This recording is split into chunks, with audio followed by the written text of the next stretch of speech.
Herkese merhaba. Burası Cehennem Deresi vadisi. Şırnak'ın İdil ilçesinde yer alıyor. Burası Yarbaşı köyü. Bugün burada bir doğa yürüyüşü yapacağız. Şimdi buradan aşağı inmemiz gerekiyor.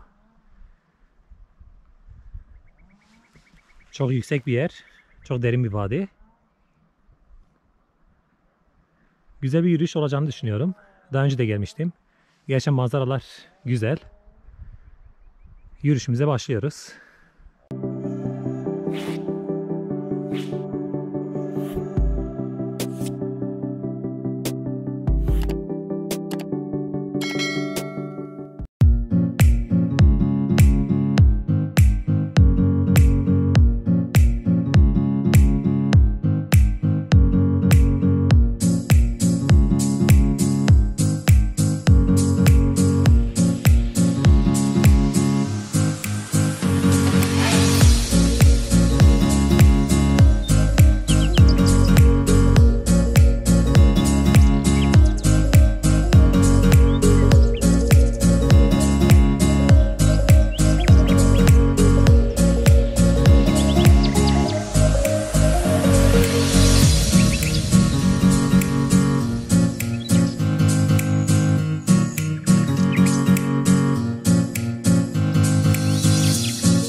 Evet, bugünkü parkurumuz bayağı zorlu bir parkur.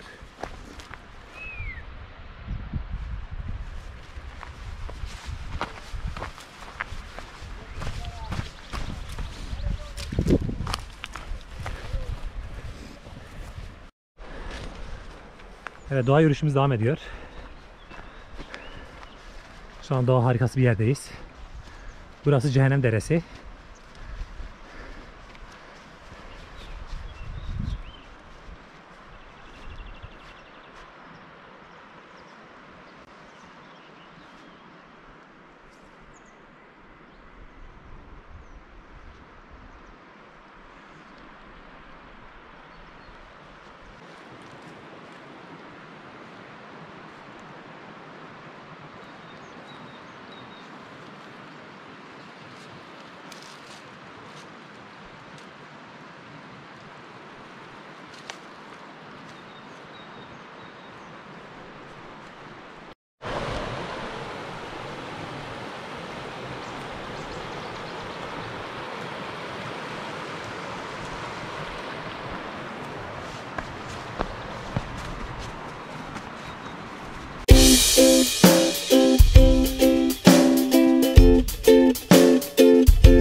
Şu an Cehennem Deresi kenarında yürümeye devam ediyoruz. Hedefimizde Cehennem Deresi ile Dicle Nehri'nin birleştiği yer. Uzun ve yorucu bir yolculuk oldu. Ama doğa içinde yürümek keyifli. Umarım Dicle Nehri'ne varabiliriz.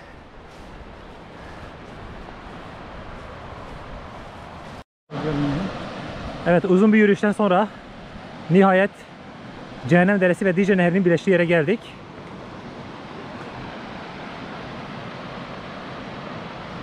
Burası Cehennem Deresi ve şu karşıdaki de Dicle Nehri. Şimdi aşağı doğru inmeye çalışıyoruz. Evet, burası Cehennem Deresi ile Dicle Nehri'nin birleştiği yer.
Evet,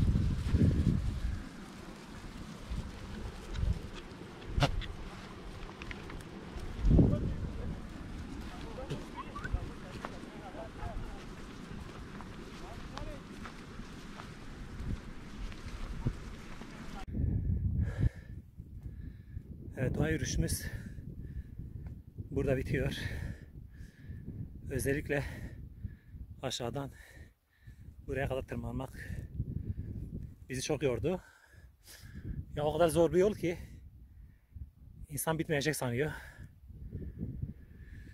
Nihayet bitti. Güzel bir yürüyüş oldu. Ama zorlu da oldu.